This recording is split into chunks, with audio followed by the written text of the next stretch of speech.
探索100座被時間遺忘嘅舊建築，真靈鐵路遺址建築嘅探索。上期從台城站出發，經過根亨站嚟到水南火車站，咁肯定要去水南墟兜一圈啦。水南墟嘅誕生呢，就源於清代嘅一次排擠，當時幾大姓氏爭奪平江墟周邊嘅地盤，最終呢，就由朱、黃等姓氏勝出。陳姓村民失敗之後呢，就喺水南河北岸公產地呢，就另建新墟，命名南昌市。1949年之後呢，先改稱水南墟，到依家呢，仍然保留78棟騎樓建築。嗱，呢座洋樓呢，應該就係成個墟市最靚噶啦。水南墟沿河而建，呈旗幟狀。呢個角度睇水南呢，感覺同開平獻江嘅河邊一模一樣啊！不過呢度呢，感覺更加原始，騎行真係一流啊！有山有水，環境真係相當之正啊！從水南墟出嚟大概100米呢，就到咗呢座古橋嘅位置，而最絕嘅呢，就係呢個景啦。嗱，呢啲咪就係神秘嘅東方秘境咯，仲有悠閒嘅牛歌。你估下呢個石墩同火車路有冇關係嘅呢？順住河邊直落大概400米呢，就到達跑步館區。呢個路線基本同100年前嘅火車路線一致。由呢個涼亭嘅路口入去呢，呢度就係立德學校，呢度就係少年夢想民宿。啱啱行出嚟50米呢，又發現咗一座橋，不過咩都冇啦，都係用混凝土改建晒啦。繼續順住9曲18彎嘅路騎行，大概1.5公里呢，就到達官部里。喺官部里路口前行大概100米嘅竹林處呢，就係官部里火車站嘅位置。依家呢，就係剩翻一片田地啦。咁過咗官部橋大概3.5公里呢，就到達三峽火車站嘅位置。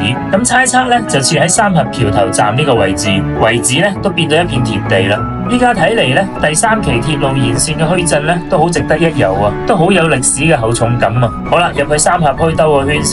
嗱，呢座樓真係相當之突出啦，明顯就係以香港嘅標準建起身嘅。1862年，陳、朱、黃、馬等多姓建制立墟，建立起三峽墟。三峽呢，就源於一個地理上嘅奇觀，南面嘅拿金河、西面嘅西華河同埋北面嘅黎洞河喺呢度交匯，取其三河匯合之意。三峽墟呢，喺呢個交匯處呢，有承上啟下嘅作用。咁當年呢，隨住鐵路嘅興建，曾經一度經濟起飛，留低咗呢啲可以記入史冊嘅騎樓建築。三峽呢，就係有名嘅溫泉之鄉，聽聞早喺1931年呢，就有華僑集資建起咗溫泉浴室。有冇網友知道早期嘅溫泉浴室喺邊度啊？好啦，跟住飛車前往下一站黎董火車站。艾水哥話呢，最驚喜嘅就係呢，黎董墟仲保留住原火車站嘅簡陋平房，即刻加速去睇下啦。由三峽火車站出發，大概3.5公里呢，就到達黎董火車站。喺黎董兜咗一圈之後呢，就俾阿叔偵察到我啦。阿叔，我想問人哋以前嘅火車站喺邊啫？哦，佢講嘛，靚啊！哦，佢咁。哦，換線下嗰個位置啊。係咯，係咁。咁即係話咧，艾水哥30年前過嚟嘅時候咧，呢座樓仲未建起身。你嘅理髮店，哎，我要半秒，你嘅理髮店。一我都驚嘅。啊，你嘅理髮店裝。啊，你嘅理髮凳幾靚？咁肯定要坐下感受一下啦。嗱，呢啲咪真正嘅幾十年老師傅咯。我改啲都要60年咯。由黎董墟出發，大概2.5公里呢，就從水泥路過渡到泥路，而呢條泥路明顯就係100年前嘅火車路啦。好啦，下期探索下呢條泥路究竟係通去邊度嘅。